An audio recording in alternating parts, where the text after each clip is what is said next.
नमस्कार शेतकरी मित्रांनो तुम्हाला पीक पेरा नोंदविताना अडचणी येत आहेत जे की इथं असं दाखवत आहे तुम्हाला की तुमच्या मोबाईल नंबरवरती हा डाटा ट्रान्सफर करण्यात येते आणि तिथून समोर त्याची प्रोसेस होत नाही आहे. तर हा प्रॉब्लेम नेमका काय आपण हेच या व्हिडिओमध्ये बघणार आहे. तर व्हिडिओ शेवटपर्यंत पहा. चॅनलवरती नवीन आला असेल तर चॅनलला सबस्क्राईब करून ठेवा आणि हा व्हिडिओ जर आवडला तर तुमच्या मित्रांना नक्की शेअर करा आणि लाईक करा. तर मित्रांनो त्याच्यानंतर 2 गट नंबरामधील पीक कसं नोंदवायचं हे सुद्धा आपण या व्हिडिओमध्ये बघणार आहे. भरपूर शेतकऱ्यांची विचारणा येत होती, कॉल येत होते, मेसेजेस येत होते की सर आमच्याकडे 2 गट नंबर आहेत आणि दोन्ही गट नंबराचं आम्हाला एक सोबत पीक नोंदवायचं असेल सातबाऱ्यावरती तर नेमका प्रोसेस काय आहे. तर तीच प्रोसेस आपण या व्हिडिओमध्ये पाहणार आहे. तर व्हिडिओ शेवटपर्यंत पहा, व्हिडिओ स्किप करू नका म्हणजे तुम्हाला संपूर्ण माहिती कळेल. तर त्यासाठी तुम्ही हे आपलं ॲप्लिकेशन ओपन करा आणि इथे 3 वेळा असं स्क्रोल करा. स्क्रोल केल्यानंतर इथे तुम्हाला तुमचा महसूल विभाग निवडायचे जेही असेल ते तुम्ही इथून निवडून घ्या. निवडून घेतल्यानंतर ॲरोवरती क्लिक करा. क्लिक केल्यानंतर इथं शेतकरी लॉग इन म्हणून लॉग इन करा यावरती क्लिक करा. क्लिक केल्यानंतर इथं तुम्हाला तुमचा मोबाईल नंबर टाकायला विचारेल. तर तुम्ही इथे तुमचा मोबाईल नंबर टाकून घ्या जो असेल तो. तर अशा पद्धतीने तुमचा मोबाईल नंबर टाकायचा आहे आणि पुढे जावरती क्लिक करायचं आहे. पुढे जावरती क्लिक केल्यानंतर इथे तुम्हाला तुमचं पहिलं नाव दाखवत असेल मित्रांनो, तिथे तुम्ही नाव सिलेक्ट न करता इथून तुमचं नवीन नोंदणी करायची. नवीन नोंदणी करण्यासाठी तुमचं इथं विभाग आलेलाच आहे. अमरावती आपण सिलेक्ट केला होता. त्याच्यानंतर तुमचा डिस्ट्रिक्ट सिलेक्ट करायचं आहे. तुमचा तालुका सिलेक्ट करायचा आहे. त्याच्यानंतर इथे तुमचं जे गाव असेल ते गाव इथून लिस्टमधून व्यवस्थित जे असेल ते सिलेक्ट करून घ्यायचं आहे. तर गाव केल्यानंतर इथं तुम्ही ॲरोवरती क्लिक करा. ॲरोवरती क्लिक केल्यानंतर इथे तुम्ही तुम्हाला खातेदार निवडायचं आहे. ते नावानुसार आडनावानुसार सुद्धा निवडू शकता. आपण गट नंबर टाकून निवडू. तर आपला जोही तुमचा गट नंबर असेल तो इथे गट नंबर टाका आणि शोधावरती क्लिक करा. शोधावरती क्लिक केल्यानंतर मित्रांनो जेवढे गट नंबरवरती नाव आहेत ते सर्व येतील. इथे तुमचं जे नाव असेल ते सिलेक्ट करून घ्या.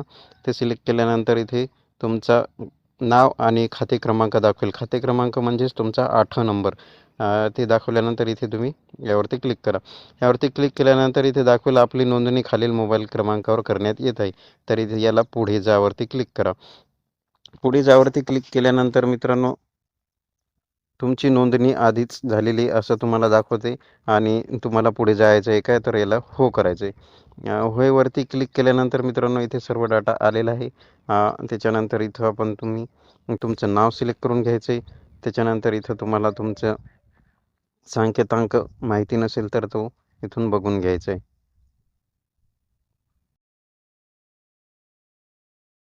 आणि पुढे जावरती क्लिक करायचं आहे. पुढे जावरती क्लिक केल्यानंतर मित्रांनो इथे तुमचा पिकाचा प्रकार वगैरे तुम्हाला निवडायचा आहे. आता याच्यानंतर तुम्ही हा पीक वगैरे निवडून घ्यायचे. इथे तुमचा खाते क्रमांक निवडून घ्यायचा आहे जो तो इथे दाखवण्यात येईल. त्याच्यानंतर या खाते क्रमांकामध्ये जे गट नंबर असतील ते गट नंबर दाखवण्यात येत आहे. तिथं इथं तुमचा हंगाम निवडायचा आहे तुम्हाला खरीप.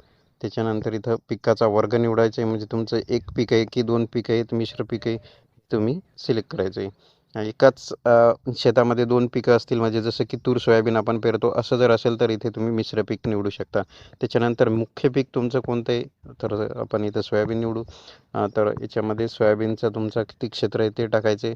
त्याच्यानंतर इथं पेरणीची डेट टाकायची. पेरणीची डेट एकदम व्यवस्थित टाका मित्रांनो. पेरणीची डेट ही 6व्या महिन्यामधली आली पाहिजे. तरच तुमची इथे नोंदणी होणार आहे हे लक्षात ठेवा. त्याच्यानंतर इथं तुमचं दुय्यम पीक कोणतं आहे म्हणजे आपण 2 पिकं इथं पेरत आहे घेत आहे. तर इथं दुसरं पीक कोणतं आहे तुमचं तर आपण इथं तूर सिलेक्ट करणार आहोत. तर त्याचं इथं किती क्षेत्र आहे ते टाकायचं आहे. त्याच्यानंतर पिकाचं नाव निवडायचं आहे. पिकाचं नाव निवडण्यासाठी तूर एकदम खालच्या साईडला भेटेल मित्रांनो. स्क्रोल करा. त्याच्यानंतर इथं पेरणीची त्याची सुद्धा डेट टाकायची. तर ती डेट एकदम व्यवस्थित घ्या. त्याच्यानंतर अजून कोणतं पीक असेल तूर आणि सोयाबीन सोडून अजून इतर कोणतं पीक असेल तुमचं तर ते सुद्धा तुम्ही इथे टाकू शकता. तर ते इथे टाकून घ्या. त्याच्यानंतर इथं तुमचं पीक सिलेक्ट करा. त्याच्यानंतर इथं पेरणीची डेट सिलेक्ट करा आणि पुढे जा. पुढे गेल्यानंतर इथं तुम्हाला दाखवेल सिंचन स्तोत्र तुमचं काय आहे. तर तुमच्या शेतामध्ये विहीर असेल तर तुम्ही तिथे टाकू शकता. नसेल तर नाही केलं तरी चालेल. तर इथं तुमचं पाणी देण्याचा प्रकार कसा आहे तर हे केल्यानंतर मित्रांनो आता पुढे ज्यावरती येत आहे तर इथे तुम्हाला ॲक्सेस काय द्यायचं आहे. तर इथे बघू शकता ॲक्सेस ऑल करायचं आहे. त्याच्यानंतर इथे तुम्हाला तुमच्या पिकाचा फोटो घ्यायचा आहे 1 नंबरमध्ये. त्याच्यानंतर इथं 2 नंबरमध्ये सुद्धा तुमच्या पीक जे असेल त्या पिकाचा इथं फोटो घ्यायचा आहे. ते फोटो घेतल्यानंतर इथं दोन्ही अपलोड करायचे. अपलोड केल्यानंतर इथे असं तुमचं दाखवण्यात येईल. तर इथे बघू शकता तुम्ही पुढे जावरती क्लिक करायचं आहे. पुढे जावरती क्लिक केल्यानंतर मित्रांनो इथे आपल्याला आता दाखवेल की आपली नोंदणी झाली किंवा नाही झाली. तर हे बघू आपण आपला प्रॉब्लेम इथे सॉल्व्ह होत आहे किंवा नाही.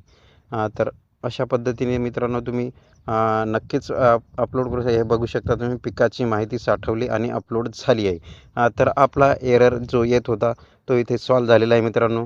अशा पद्धतीने तुम्ही तुमची पिकाची नोंदणी करू शकता. तर इथे बघू शकता. तर आता आपण इथे बघू पिकाची माहिती पहा. तर इथे बघू शकता आपण जो आत्ता केलेला आहे ते दाखवत आहे.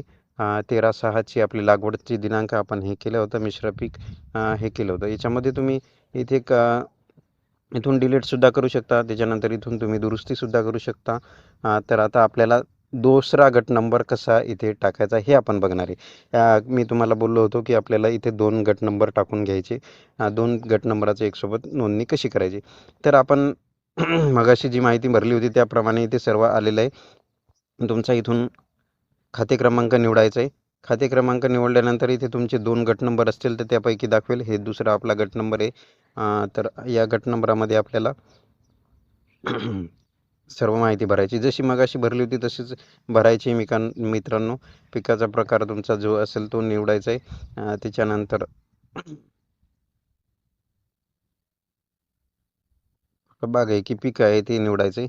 त्याच्यानंतर इथं पिकांची झाडाची नावं म्हणजे तुमचं इथे तुम्ही काय पेरलं आहे. आपण याच्यामध्ये कपाशी आहे आपली तर आपण इथे कपाशी घेऊ शकतो. तर याच्यामध्ये जे क्षेत्र असेल ते क्षेत्र इथं टाकायचं आहे आपल्याला. 0.30 आहे आपलं. तर इथं आपण संपूर्ण क्षेत्र भरा केलं की ते डायरेक्ट येणार. तर त्या सिंचन स्त्रोताचा प्रकारसुद्धा आपण निवडू शकता. तर याच्यामध्ये आपल्याला विहीर नाही आहे तर आपण इथं अन्य सर्वेमधील विहीर हे निवडू शकतो. ते निवडल्यानंतर इथं सिंचन पद्धती जी आहे ती तुमची कशी आहे तर आपण इथं प्रवाह सिंचन निवडू. त्याच्यानंतर इथं तुमचा लागवडीचा दिनांक जो असेल तो तुम्ही इथे सिलेक्ट करा. लागवडीचा दिनांक हा 6व्या महिन्यामधलाच असला पाहिजे मित्रांनो. हे एकदम लक्षात ठेवा. तरच तुमचं इथं नोंदणी होणार आहे. तर इथून आपल्याला छायाचित्र 1 घ्यायचं आहे. याला ओके करा आणि इथे फोटो तुमचा टाकून घ्या. तर छायाचित्र 2 आपल्याला इथे टाकायचं आहे. तर छायाचित्र 2 मध्ये सुद्धा इथं फोटो टाकून घ्या आणि या राईटवरती क्लिक करा. इथे हा टिक बॉक्स दिसतो याच्यावरती टिक करा आणि पुढे जावरती क्लिक करा. पुढे जावरती क्लिक केल्यानंतर मित्रांनो आपली माहिती इथे साठवण्यात आलेली आहे. बघा आपली माहिती इथं अपलोड झालेली आहे. तर अशा पद्धतीने एकदम व्यवस्थित मित्रांनो तुम्ही दुसऱ्या गट नंबराचे सुद्धा माहिती अपलोड करू शकता आणि पाहू शकता. हे बघू शकता तुम्ही आपला इथे दुसरा गट नंबर सुद्धा आलेला आहे. एक 17 गट नंबर आणि दुसरा 186 गट नंबर. अशा पद्धतीने तुम्ही तुमची सर्व पिकाची माहिती आणि सर्व हे नोंदवू शकता तुमच्या सातबाऱ्यावरती. ही माहिती मित्रांनो तुमच्या पुढील 48 घंटेच्या नंतर तुमच्या सातबाऱ्यावरती तुम्ही पाहू शकता. 48 घंटे लागतील याला अपलोड होण्यासाठी. तर अशा पद्धतीने तुम्ही तुमच्या पिकाची ई पीक पाहणी म्हणा, तुमच्या पिकाची नोंदणी म्हणा किंवा तुमची जेही असेल तुम्ही जेही भाषेमध्ये तुम्ही म्हणत असाल त्या भाषेमध्ये तुम्ही इथे समजू शकता. अशा पद्धतीने हे झालेलं आहे. तर मित्रांनो व्हिडिओ आवडला असल्यास व्हिडिओला नक्की लाईक करा. चॅनलला आपल्या सबस्क्राईब करून ठेवा. अशाच महत्त्वपूर्ण माहिती आणि कामाच्या माहितीचे व्हिडिओ आपल्या चॅनलवरती नेहमी येत असतात. तर तुम्ही सबस्क्राईब करून ठेवलं तर प्रत्येक येणारा व्हिडिओ हा तुमच्यापर्यंत लवकरात लवकर पोहोचला जाईल. तर चला मित्रांनो भेटूया नेक्स्ट व्हिडिओ.